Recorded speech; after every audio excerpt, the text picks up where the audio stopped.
Bonjour à tous, alors on se retrouve pour une nouvelle vidéo qu'on va essayer de faire relativement courte, dans laquelle on va cette fois-ci vous parler de maintenance, donc de maintenance préventive, de maintenance curative et également de ce qu'on appelle la consignation.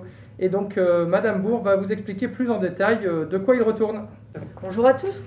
Donc, dans le cadre de la maintenance, je vais vous expliquer un petit peu à quoi ça sert. Donc, il y a deux types de maintenance. La maintenance préventive, donc c'est plutôt de la maintenance qu'on effectuera à titre de prévention, c'est-à-dire un petit peu comme votre voiture quand vous l'amenez au garage, elle fonctionne, elle est en parfait état de marche, mais c'est pour l'aspect entretien, cahier des charges que des réglages vont être effectués. C'est pareil dans le cadre de l'industrie. Donc ça, c'est pour la maintenance préventive. Maintenant, dans le cadre d'une autre maintenance, il y a la maintenance corrective.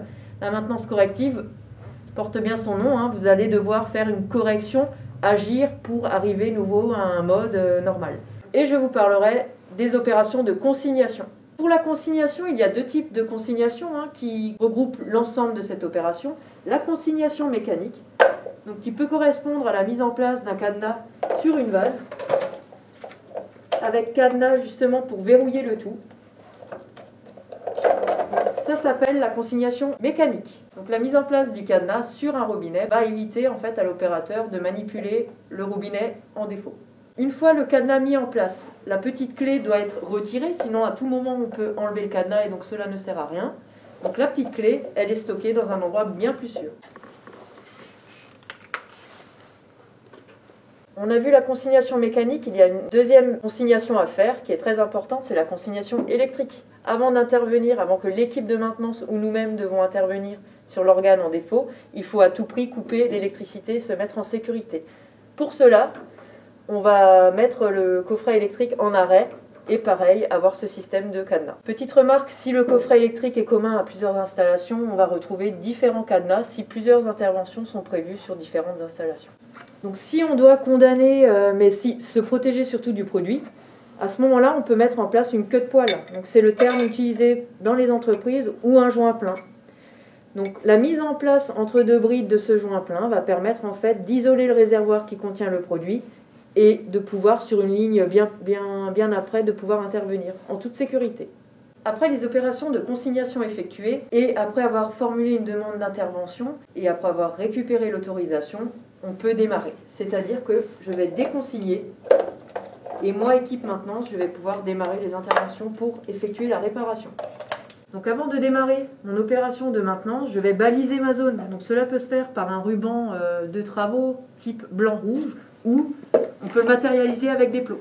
Et je peux effectuer la réparation sur le robinet. Là, le démontage s'effectue toujours en croix. On essaie d'être méthodique et de récupérer l'écrou et la vis qui constituent le boulon dans une boîte afin de ne rien perdre. Très important, on va démonter en croix et remonter en croix, c'est-à-dire qu'on va faire en diagonale. Donc ça va être le boulon qui est juste en face.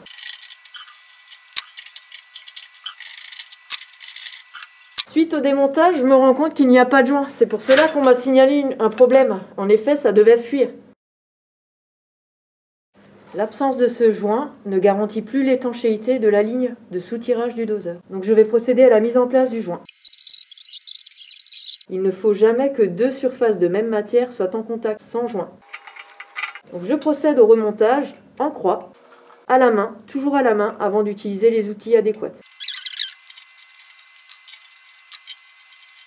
Donc, une fois que je suis arrivé au maximum de serrage manuel, j'utilise deux clés plates. Et je serre en diagonale. Pourquoi devons-nous absolument respecter cette histoire de serrer en croix ? C'est très important car si on choisit de desserrer ou de revisser une vis l'une derrière l'autre, arrivé à la première vis, elle sera dévissée avec les contraintes mécaniques. Vous pouvez essayer.